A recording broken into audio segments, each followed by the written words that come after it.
Warming की वजह से लार्सन भी एंटार्क्टिका से अलग हुआ है। अगली बार ऐसा ना हो और कोई दूसरा आइस शेल्फ एंटार्क्टिका से अलग होकर ओशन का लेवल ना बढ़ाए, इसीलिए रिसर्चर्स की एक टीम ने एंटार्क्टिका के नॉर्थ में रॉस आइस शेल्फ की बर्फ के अंदर 34 सेंसिटिव सेंसर्स लगाए। वो असल में जानना चाहते थे कि किन वजूहात की बिना पर आइस शेल्फ टूटते हैं और उनको कैसे रोका जा सकता है। आपको यहाँ बताते चलें कि जिस तरह डेजर्ट के ड्यून्स होते हैं, इसी तरह एंटार्क्टिका में भी बर्फ के ड्यून्स होते हैं जो कि आइस शेल्फ को कवर करके उनको अच्छी तरह इंसुलेट किए होते हैं। इन सेंसर्स की मदद से आइस शेल्फ की फिजिकल प्रॉपर्टीज और उसके स्ट्रक्चर के बारे में पता लगाया जा रहा था, लेकिन जो रिजल्ट निकलकर सामने आया उसने पूरी साइंटिफिक कम्युनिटी में हलचल सी मचा दी। साइस्मिक डेटा से मालूम पड़ा कि रॉस आइस शेल्फ हर वक्त अपने आप वाइब्रेट कर रहा है और उसके अंदर से ये आवाज सुनाई दे रही थी। इस आवाज की फ्रीक्वेंसी सिर्फ 5 हर्ट्ज है, इसी वजह से ये इंसानी कान डायरेक्टली नहीं सुन सकते, पर सेंसर से आने वाला डाटा साफ साफ इस बात की गवाही दे रहा था कि यहाँ कोई तो ऐसी ताकत है जो इतने बड़े आइस शेल्फ को नॉन स्टॉप वाइब्रेट कर रही है। कई महीनों की रिसर्च के बाद इस आवाज में कुछ बदलाव देखा गया। उसी दौरान ये भी नोटिस किया गया कि मौसम बदलते ही आइस शेल्फ के अंदर से आने वाली आवाज भी बदल जाती है। फिर आखिरकार ये नतीजा निकाला गया कि रॉस आइस शेल्फ में ये आवाज हवाओं की वजह से पैदा होती है।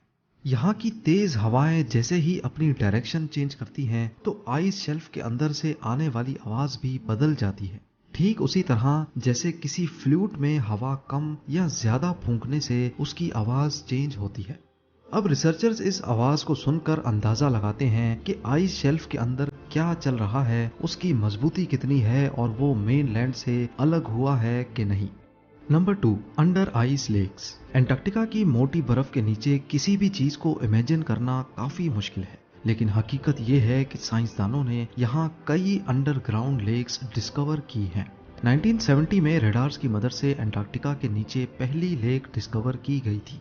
एक एस्टीमेट के मुताबिक अभी तक 400 से भी ज्यादा लेक्स ढूंढी जा चुकी हैं जो पिछले हजारों सालों से बर्फ के नीचे अभी तक फ्रीज नहीं हुई। इनमें सबसे बड़ी लेक वॉस्टॉक है जिसको रशियन साइंटिस्ट ने डिस्कवर किया था। ये ना सिर्फ एंटार्क्टिका की सबसे बड़ी बल्कि वॉल्यूम के हिसाब से दुनिया की तीसरी बड़ी लेक भी मानी जाती है। 3.5 किलोमीटर नीचे पाई जाने वाली इस लेक में से जब सैंपल्स निकाले गए तो इसका पानी -3 डिग्री सेल्सियस होने के बावजूद भी फ्रीज नहीं था और ये पिछले 2 करोड़ साल पुरानी लेक है। 2014 में साइंसदानों को लेक वायलेंस में ऐसे माइक्रो ऑर्गेनिजम्स मिले जो पूरी दुनिया में सिर्फ यहीं पाए जाते हैं। इन नाकाबिले यकीन जानदारों ने ना कभी फ्रेश एयर का मजा चखा है और ना ही कभी सूरज की रोशनी इन तक पहुंची है, लेकिन फिर भी ये अपनी दुनिया बसाए बैठे हैं। पर ऐसा मुमकिन कैसे है? एक्सपर्ट्स का मानना है कि इनकी एनर्जी का मेन सोर्स जमीन से निकलने वाली मीथेन गैस है। और अब नंबर 1, माउंट एरेबस। दुनिया के ठंडे तरीन कॉन्टिनेंट में कोई जगह ऐसी भी होगी जहां आग लगी हो, ऐसा इमेजिन करना भी काफी मुश्किल है। पर हकीकत यह है कि एंटार्क्टिका में कई वॉल्केनोज भी पाए जाते हैं। सिर्फ रॉस आइलैंड पे ही 4 वॉल्केनोज हैं जिनमें से माउंट एरेबस जीता जागता एक्टिव वॉल्केनो है।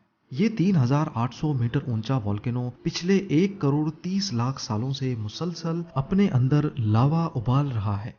एंटार्क्टिका में एक्टिव वॉल्केनो की मौजूदगी किसी अजूबे से कम नहीं है। ये एंटार्क्टिका में इतनी रिमोट लोकेशन पे है कि यहाँ तक पहुँचना खतरनाक मौसम की वजह से काफी मुश्किल है।